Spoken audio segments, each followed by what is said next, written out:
नाही, आता गॅजेटनुसार किती निघालेत मी याची माहिती घेतली नाही. परंतु एक मात्र नक्की सांगतो की हळूहळू मराठवाड्यातला सगळा मराठा 1 वर्षाच्या पूर्णचे पूर्ण मराठा समाज हा आरक्षणात जाणार, ओबीसी आरक्षणात, हे मात्र नक्की. 70-80 वर्ष आपल्याला आरक्षण नव्हतंच किंवा मिळू पण दिलं नाही. हळूहळू होईना 58 लाख नोंदी निघाल्या, 2-3 कोटी मराठी त्याच्या आरक्षणात गेलेत. आता सातारा संस्थांचंही GR निघणार आहे, मराठवाड्याचा सुद्धा हैदराबाद गॅजेटियरचा GR निघाला आहे. त्यामुळे आता टेन्शन मराठा समाजाला राहिलेलं नाही आहे. हळूहळू सगळा मराठा समाज आरक्षणात जाणार आहे. पण आज बैठक लावली गेली राज्य मंत्रिमंडळाच्या उपसमितीचे अध्यक्ष विखे पाटील साहेबांनी मराठवाड्यासाठी. ही एखाद्या मराठा बांधवांना माहितीसाठी पण सांगतो की आज मराठवाड्यातले सगळे अधिकारी ऑनलाईन त्या बैठकीसाठी उपस्थित राहण्याचे आदेश मंत्रिमंडळाच्या उपसमितीनं दिलेले आहेत. किती अर्ज मराठा समाजाचे आत्तापर्यंत आलेत या विषयात चर्चा होणार आहे.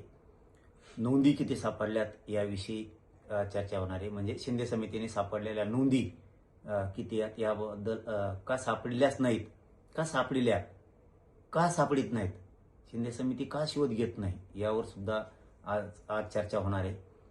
हैदराबाद गॅजेटियरनुसार किती अर्ज मराठवाड्यात आत्तापर्यंत आलेत याच्यावर चर्चा होणार आहे. जे अर्ज आलेत त्याचे कुणबी प्रमाणपत्र दिलेत का आणि कशामुळे अधिकारी देत नाहीत जाणून बुजून, यावर सुद्धा चर्चा होणार आहे. शिंदे समितीने शोधलेल्या नोंदी याच्यावरती प्रमाणपत्र दिलेत का आणि का देत नाहीत जाणून बुजून अधिकारी, यावर सुद्धा आज चर्चा होणार आहे. मराठवाड्यातल्या आणि महाराष्ट्रातल्या अधिकारी ज्यांचे कुणबी प्रमाणपत्र दिलेत त्यांच्या व्हॅलिडिटी का देत नाहीत, किती व्हॅलिडिटी द्यायच्या राहिल्यात, किती दिल्यात आणि राहिलेल्या कशामुळे जाणून बुजून अधिकारी देत नाहीयेत, मराठवाड्यातले सुद्धा अधिकारी जाणून बुजून का देत नाहीत, याच्यावरती आज बैठक होणार आहे. हे मी मंत्री महोदयांना सुद्धा सांगितलं होतं की व्हॅलिडिटी जाणून बुजून दिल्या जात नाहीत, प्रमाणपत्र जाणून बुजून दिले जात नाहीत.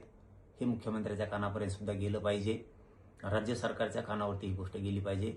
उपसमितीच्या मंत्रिमंडळाच्या कानावरती आम्ही स्वतः टाकलंय. असं होतंय, जाणून बुजून वेठीस धरलं जात आहे गरीब मराठा समाजाला.